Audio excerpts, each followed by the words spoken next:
Hi, I'm Yulia, and this is the news brief, still done from my home because our studio is still being repaired after a ballistic missile attack.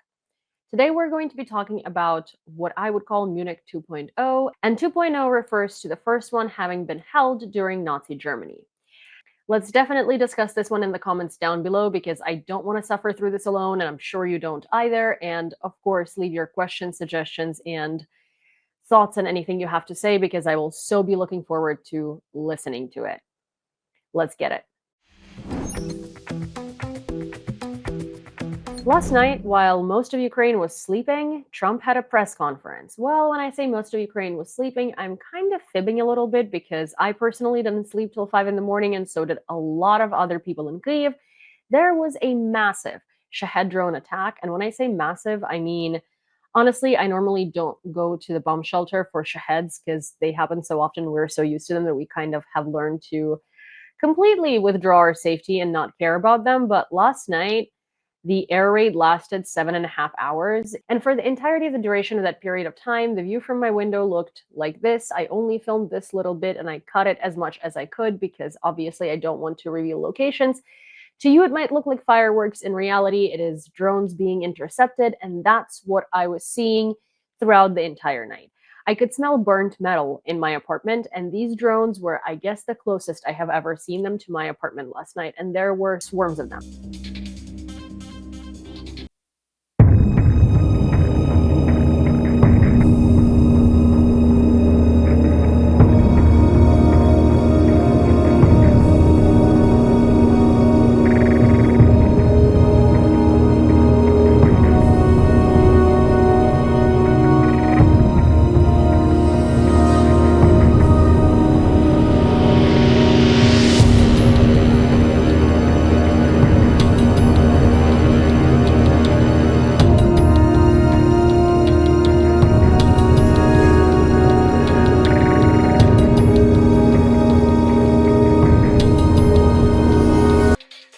Trump held press conference where he, well, surprise, surprise, said a bunch of lies.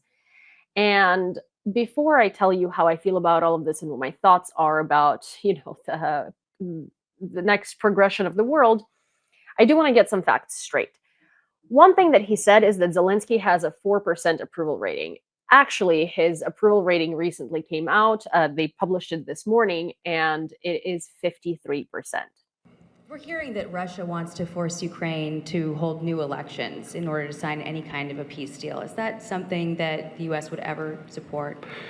Well, we have a situation where we haven't had elections in Ukraine, where we have martial law, essentially martial law in Ukraine, where the leader in Ukraine, I mean, I hate to say it, but he's down at 4% approval rating, and where a country has been blown to smithereens. You got most of the cities are laying on their sides. The buildings are collapsed. It looks like a massive demolition site. The whole, I mean, so many of the cities. I mean, they haven't done it in Kiev because I guess they don't want to shoot too many rockets in there. They've done it 20%, but they haven't done it 100%. If they wanted to do it 100%, it would probably happen very quickly. But you have cities that are absolutely decimated. And yeah, I would say that, when they want a seat at the table, you could say the people have to, wouldn't the people of Ukraine have to say, like, it's been a long time since we've had an election. That's not a Russia thing. That's something coming from me and coming from many other countries also. Ukraine is being just wiped out. Look at what's happening to the cities. There are cities, there's not even a building standing. It's a massive, you talk about Gaza. I mean, it's literally, these cities look like Gaza. Actually, many have, percentage-wise, more buildings knocked down than in Gaza. So, people are tired of it. People want to see something happen. And, the other thing that it's been bothering me for a long time, because I solved the problem with NATO. They paid hundreds of billions of dollars into the funds of NATO when I said, you got to pay, because the United States was paying for European countries, and then they take advantage of us on trade. But I've seen it. Look, they have to pay. They have to find out, where is the money going to? And I do want to point out that a lot of us Ukrainians criticize our government because it's in our nature and we're not complacent people, and we're going to continuously keep criticizing our government no matter how good it is because we want it to be better. Do we want an election? No. Do we want our government to be toppled by an American fascist dictator? No. Do we want our government to be toppled by an American fascist dictator on orders from a Russian dictator that's been massacring us for the past 3 years? Definitely no. We want this government. We think this government is effective, and we think this government stands up to bullying from Western countries, and we want it to stay.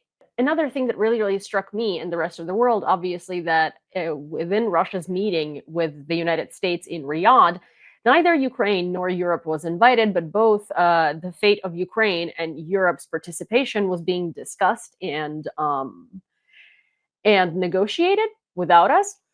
But that's not the worst of it. When Ukrainians started complaining because, no talks about Ukraine without Ukraine because you are deciding our future without us and you think you have the final say, Trump said, "Oh, I heard you're upset about having a seat at the table. Well, you've had it for 3 years." And I think it's going very well. But today I heard, oh, well, we weren't invited. Well, you've been there for 3 years. You should have ended it 3 years. You should have never started it. You could have made a deal. I could have made a deal for Ukraine that would have given them almost all of the land, everything, almost all of the land, and no people would have been killed, and no city would have been demolished, and not one dome would have been knocked down. But they chose not to do it that way. And President Biden, in all fairness, he doesn't have a clue. How dare we have a seat at the table negotiating the fate of our own country and what happens to us while we are being destroyed by our neighbor? Seriously, how dare we? I mean, I know how Trump is, and that phrase is nothing new. It's nothing surprising to me. What is surprising to me is how many people try to defend him. There are two things that I want to point out in particular, and one of them is Bojo. So Bojo made a comeback to Twitter, or I mean, he's always been on Twitter, I suppose, but no one really kind of like talks about him, and no one necessarily reposts him anymore because he's kind of irrelevant. But here is what Bojo had to say. When are we Europeans going to stop being scandalized about Donald Trump and start helping him to end this war? Of course, Ukraine didn't start the war. You might as well say that America attacked Japan at Pearl Harbor. Of course, a country undergoing a violent invasion should not be staging elections. There was no general election in the UK from 1935 to 1945. Of course, Zelensky's ratings are not 4%. They are actually about the same as Trump's. Trump's statements are not intended to be historically accurate, but to shock Europeans into action. In particular, the US can see $300 billion of frozen Russian assets, mainly in Belgium. That is cash that could and should be used to pay Ukraine and compensate the US for its support. Why is Europe preventing the unfreezing of Putin's cash? The US believes Belgium, France, and other countries are blocking. It's absurd. We need to get serious and fast. These types of statements are not helping Ukraine, they're helping Trump. Because yes, while I agree that Europe needs to be united on this issue, step up and stop sort of dragging its feet, because clearly we don't have America as an ally, because America is trying to turn Russia into its strategic partner and ally. We're going to talk about that a little bit.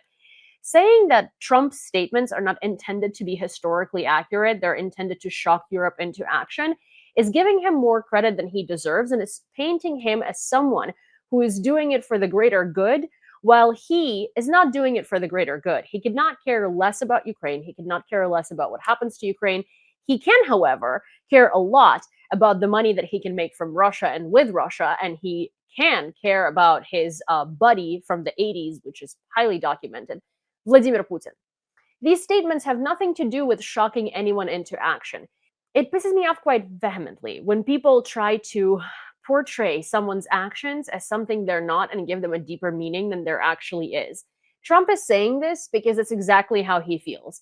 He feels like Ukrainians being involved in negotiations about Ukraine for the past 3 years was a privilege, and we should just shut up, close our mouths, and listen to him, because he not only deems himself the king of America, he also deems himself the king of the world, because he thinks that whatever America will say is going to go. However, that world and that world order is swiftly coming to an end, while Europe is realizing that America is turning from an ally to an adversary. We have, I believe, President Zelensky said last week that he doesn't know where half of the money is that we gave him. Well, we gave them, I believe, $350 billion, but let's say it's something less than that, but it's a lot. And we have to equalize with Europe because Europe has given us given a very much smaller percentage than that. I think Europe has given 100 billion, and we've given, let's say, 300 plus. And it's more important for them than it is for us. We have an ocean in between, and they don't. But where is all the money that's been given? Where is it going? And I've never seen an accounting of it. We give hundreds of billions of dollars. I don't see any accounting. So I want to see peace. Look, you know why because I don't want all these people killed anymore. I'm looking at people that are being killed, and they're Russian and Ukrainian people, but they're people. Doesn't matter where they're from on the whole planet. And I think I have the power to end this war. Trump has this idea that because the US is the strongest country on the planet, everybody will be listening to the US. He can just spit in everyone's faces, disregard everyone's opinions, and rule them around. That's his idea. But fortunately, he is mistaken in that idea. And statements like this from Bojo are really only giving Trump's ego a boost. They're not helping Ukraine. They're not helping Europe. They're not forcing anyone to do anything other than him just excusing and whitewashing Trump. Trump mentioned actually $300 billion in support for Ukrainians that Trump wants to get back through basically blackmailing Ukraine into complete economic submission to the US. Trump wants $500 billion in rare earth minerals from Ukraine, which is something Ukraine was willing to offer for further military support. But Trump wants it just because. He wants it in exchange for the $300 billion that the US invested into Ukraine, quote unquote. Actually, first of all, 99% of the money of the packages that the US announces actually stays in the US. The US gets rid of old weapons, or the US gets rid of old weapons and makes new ones and generates profits for the US. So Ukraine doesn't actually see the cash or the benefits, and this investment pays the US back almost immediately. But let's say that the US does bleed cash into Ukraine, and Ukraine owes the US money. That number, 300 billion, I don't even know where it came from. It came straight from his mind, because the real number that has been given to Ukraine is actually 67 billion in weapons and 31 billion in programs for the Ukrainian budget.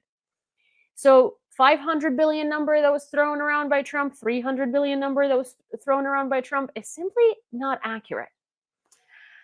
But these are just facts, and I did want to put them out there because I'm kind of tired of this narrative. But what I want to do more today is not necessarily to speak about what's true and what's not true and what Trump and Vance have been saying, but I want to speak about the world and where the world is going next and what we are doing to help it progress in a worse direction rather than in a better one. Where the world is going next is that the US, with its meeting with Russia and with Trump's own words, is potentially thinking of taking sanctions off of Russia and turning Russia from a pariah to a strategic partner. That means that the United States, that has been allied with the free Western world, is now potentially allying itself with Russia. So what used to be the country that's a leader of the free Western world is going to be allying itself with a country that's a leader of dictatorships. The US today, and what's happening in the US with the complete dismantlement of the government programs, the government processes, Trump signing an executive order, basically saying that whatever he does goes, and the only power in the country that's allowed to make laws or break laws is the president, essentially deeming himself a dictator, is a lot more synonymous to the situation that's happening in Russia than to the situation that happens in democratic countries, whether you want to face it or not, whether you voted MAGA or not. What you do need to understand, looking at it with a cold, hard analysis, is that it isn't democratic. Forcing people into your religion is not democratic and is unconstitutional in the US, because the US Constitution has separation of church and state. Just because you might be a Christian and you might hold the same values as Trump does, because to be fair, he does not hold those values, being 3 times divorced and having multiple children on the side with multiple women, and also having a lot of sex allegations, whether you believe in them or not. Point is, he does not adhere to Christian values, right? To the Bible. But He's trying to make the US a theocracy where everybody has to believe in the religion that he believes. Everybody has to abide by rules of the religion that he believes. Because, for instance, in Christianity, right, there are, depending on how you see the Bible, you can't get abortions and women's rights are not a thing, really. But in Judaism and in Islam, if I'm not mistaken, you actually can get an abortion. It is not religiously prosecuted. So the people that do believe in Judaism or the people that believe in anything other than Christianity or don't believe at all now have to live by the laws of Christianity in Trump's America, which constitutionally has a separation of church and state. Another unconstitutional thing is saying that the only executive orders that matter and the only decisions that matter are those of the president. We have 3 government branches in America, and the president cannot be the sole decision maker. We have a billionaire who attends press conferences with Trump at the White House and goes on personal business, for instance, to India as an official government visit. That is an oligarchy. That is Russia. The US is closer to Russia today than it is to any other democracy.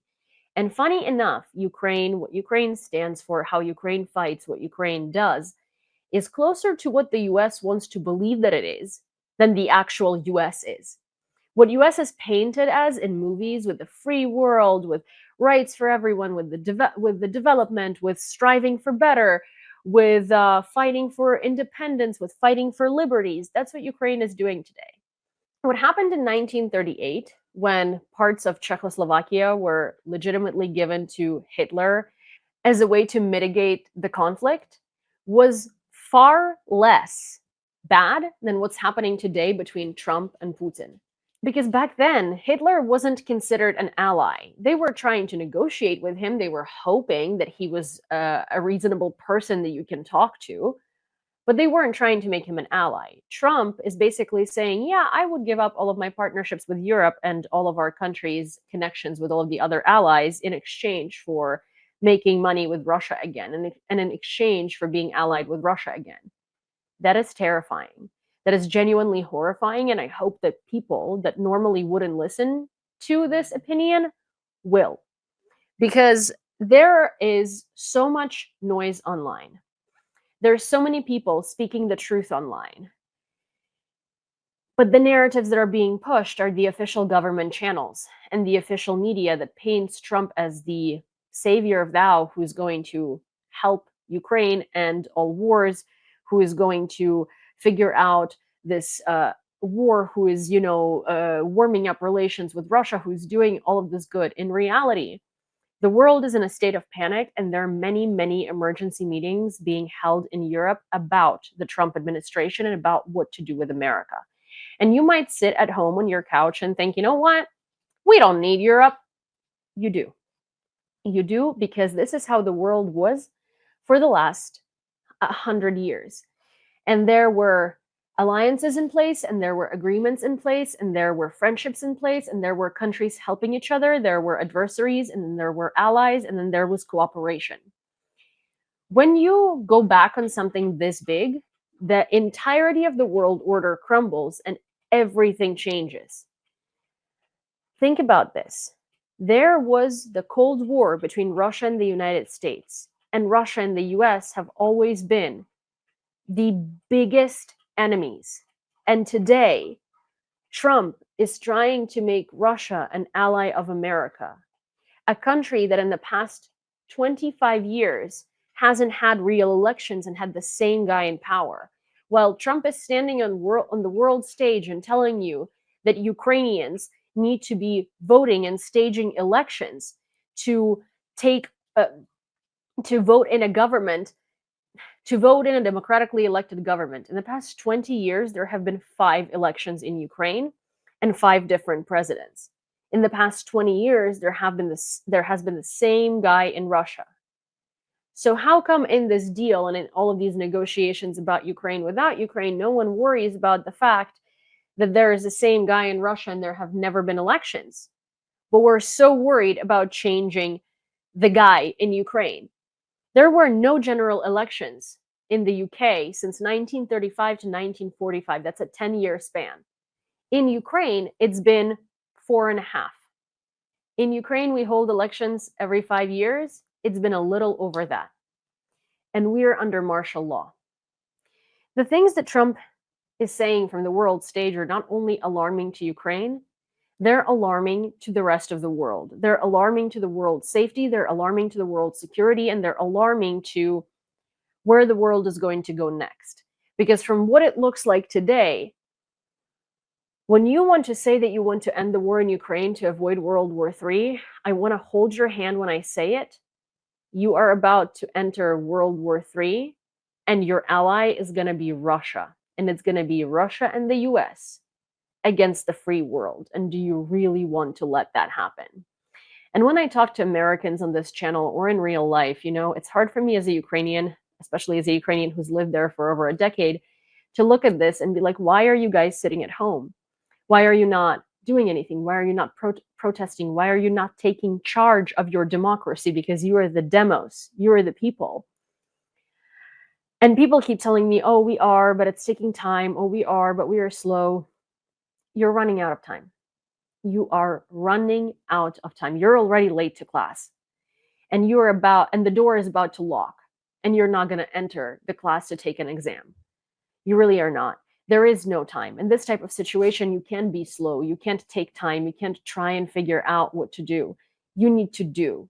You need to do it, because every day things keep getting worse and worse and worse. And they're not just getting worse for America, they're getting worse for the rest of the world, because unfortunately, in this situation, America is so influential to the rest of the world that whatever America does echoes to the rest of us. And I don't just mean in Ukraine, I mean in France and Germany, everywhere. And by that, I also don't mean that America is so powerful that everybody's going to submit to America and America can tell everybody what to do. But what I do mean is that every cause has an effect. And America is a huge cause and it produces a huge effect.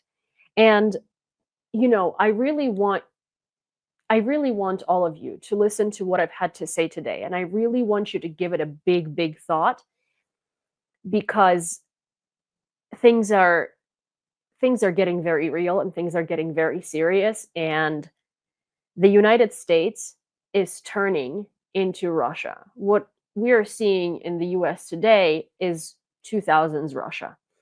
And if you don't want to live in what you see Russia today in 30 years, you need to act.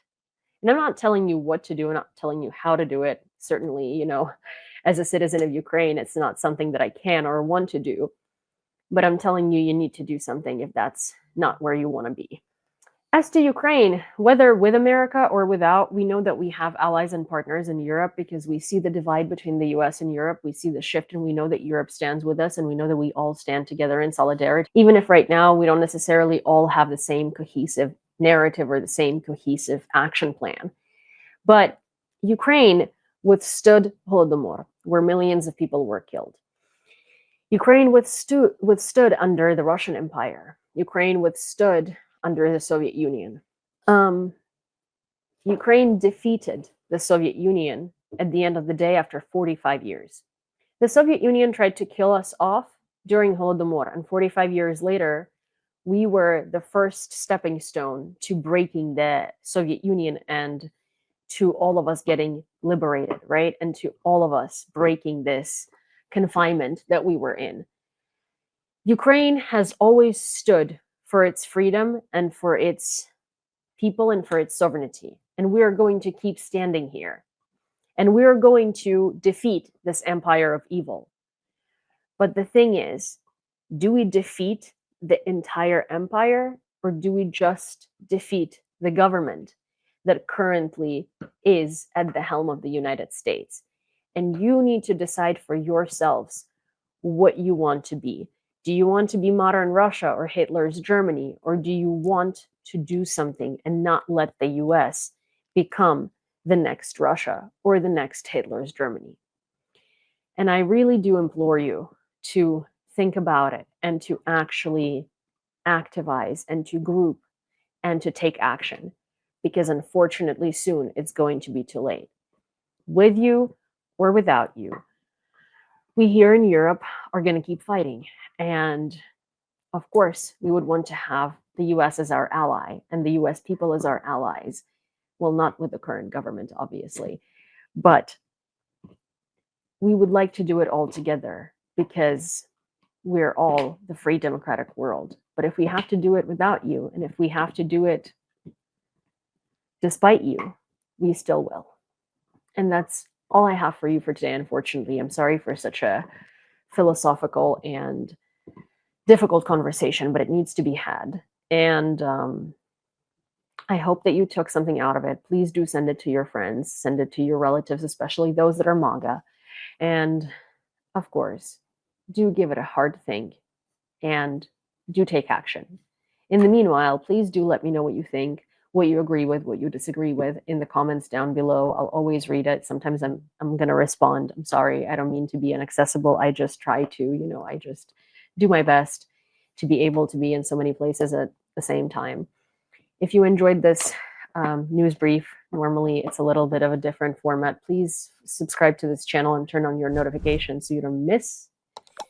Please subscribe to this channel and turn on all your notifications so you don't miss when the next one comes out. And of course, I will see you next time.